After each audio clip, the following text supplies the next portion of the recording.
Hey good friends of YouTube, welcome back to the channel. Today I've got a Masterbuilt 560 here. I've been wanting to try one of these out for a long time. I see them in the stores and I'm like, I don't know, $600. The build quality wasn't fantastic. I just couldn't see myself dishing out the money and not being happy with my purchase. But as it turns out, a friend of mine did buy one. And he had some trouble with it and it's currently not working. He finally had enough of it. He bought a new grill. He said, Steve, come pick this thing up. So anyway, it's here. It was free. It doesn't work. We're going to see if we can get it up and going. Stay tuned. Warning, I am not an expert. Everything in this video was most likely done wrong after many failures and a few stitches. Don't try any of this at home.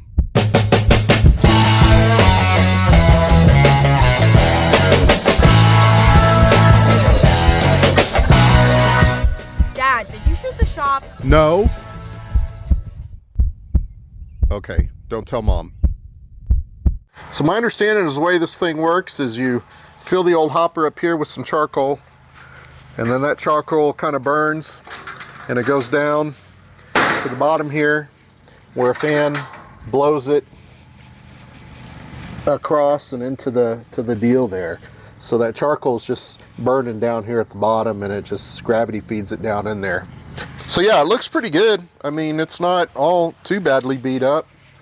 There's a little bit of rust, but we'll get a good look down in the hopper. But it's not too bad. So yeah, she looks pretty good if we can get her running. Let's get a look inside here.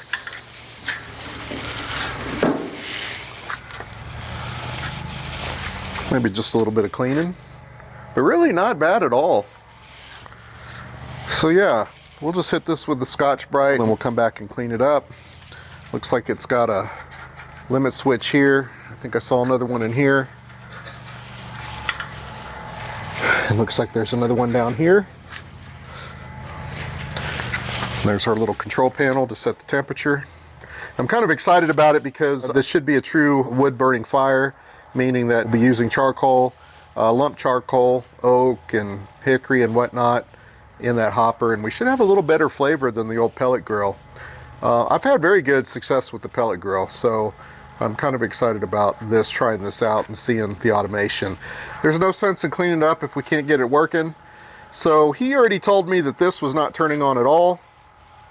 So before we do anything, let's go ahead and test the power supply that came with it, see if that's any good, and then we'll go from there. So like I mentioned, we're going to start here with the power supply. This is the power supply that came with it.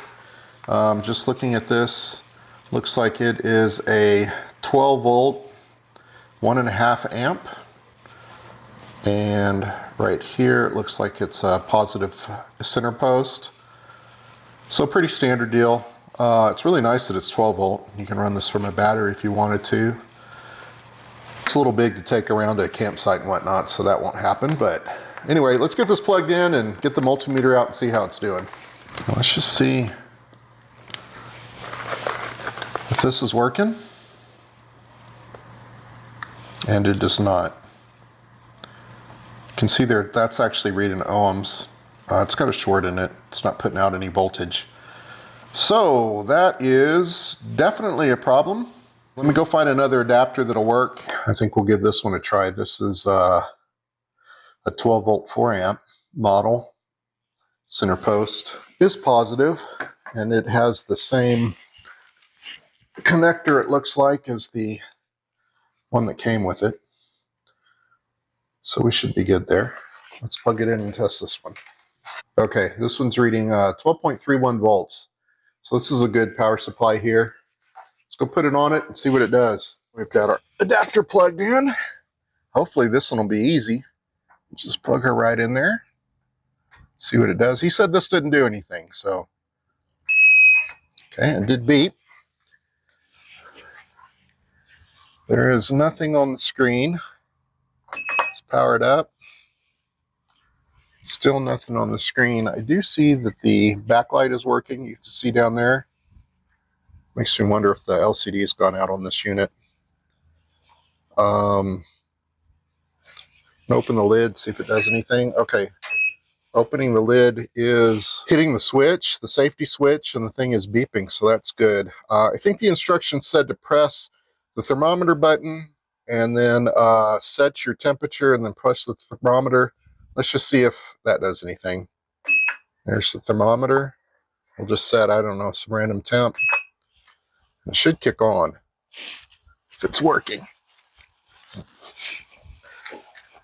Okay, I don't hear anything. Oh, we got these doors open.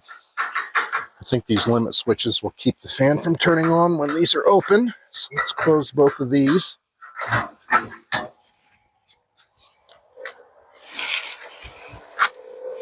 Okay, there it goes. You guys can probably hear it. So the fan is turning on.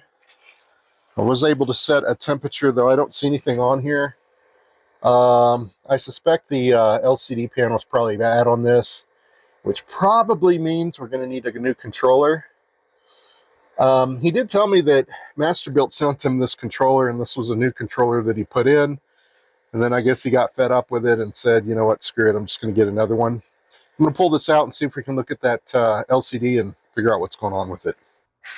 All right, we got this thing out of the machine. There's only these little 4 screws on the back here that held it in place. So let's just get in here and take a look at what we see. All right, there we go.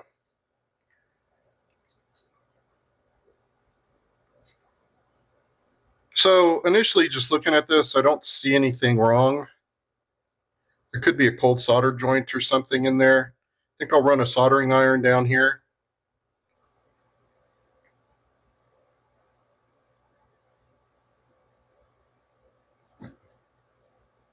All right, let's give that a try and see what it does.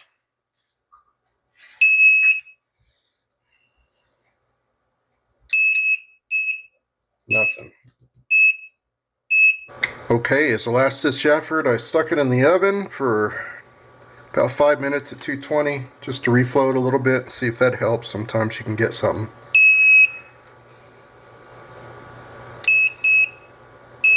Nope, nothing. That screen's dead. This is going to need a new controller.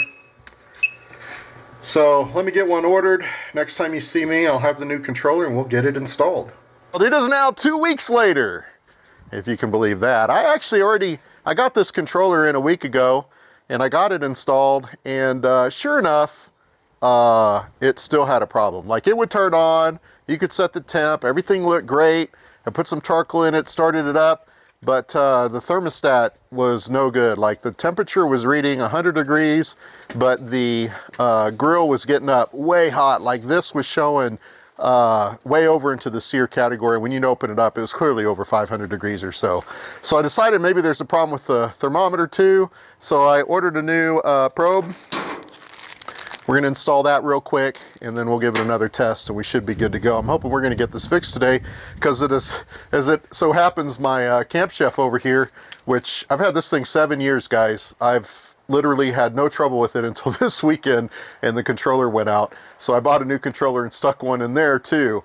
Everything's here. This one's now working. I'm not going to do a video on it, but let's go ahead and get this situated. All right, let's get this set up so we can get the old probe out. There's the old probe. I did clean this tip here to see if that would help anything, but it didn't do anything. I also noticed when I got the new one, it has some kind of heat shielding on here. And there's our new probe right there. Okay, it's installed in the bracket. You can see here we've got everything installed. Here's that new controller. It's just these 4 screws, 2 here and 2 here. These unscrew, it pops right out the front. These connectors here that are on the controller, they can only go in one spot, so you can't really screw that up. And then the thermometer, it plugs in, or the temperature probe plugs in right here, and it can only go in one way too. So that's pretty easy. Power's here, it's all set. Let's look up top. So if you look up top here, I've got the new probe installed right here. And you can see it's got that little fire resistant shield on it. And then the cable goes down, and I also, you might not be able to see it, but right there, I installed a new grommet. Just keep that heat from spilling out into that area. So I think we are all set and ready to go. We're gonna give this a try again. Let me get some charcoal in there and let's see what we can do. Let's put some I've just got some Kingsford here. We'll drop that down into the top.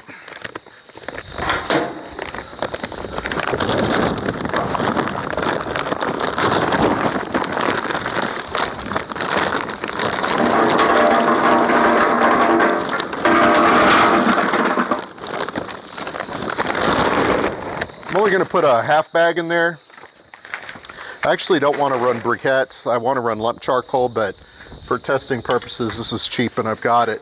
Now, here's the deal. I haven't even actually read the instructions, so yeah, we're just going to do the right thing and figure it out. I think these little things come out. And then I've got a fire starter here. We'll just get this going.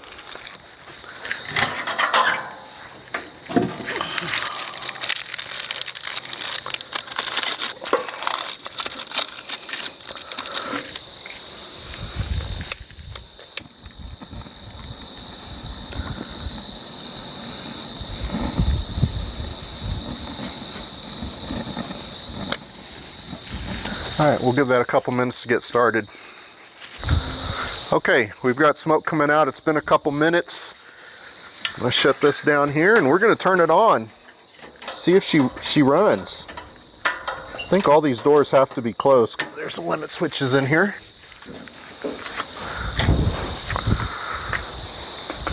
Just gonna set it to 225.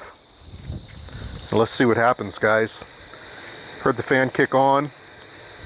It's reading 90 degrees, so at least that temperature's going up a little bit.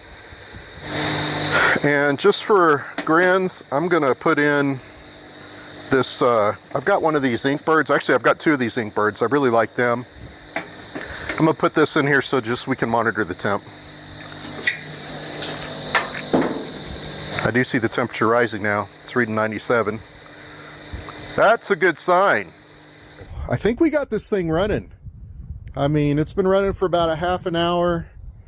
It's still, you know, just stabilizing, but this is matching what we've got here. I've got this set currently to 225. It's reading 229. I think you guys saw there, 230. And then over here on my Inkbird, which is just the thermometer I've got in there over the grate, is reading 234. So I'm pretty happy with that. I'll get some graphs on this and just see how well it's going. We'll also put a bunch of probes in there and just see if there's hot sections in there and whatnot before I start putting an expensive piece of meat on there. I hope you guys enjoyed that. Please like, share, and subscribe. If you have any questions, leave those below. If you'd like to see a cook, let me know too. I'll be glad to show you a brisket or some chicken or some pork ribs. I'm happy to do that. Until next time.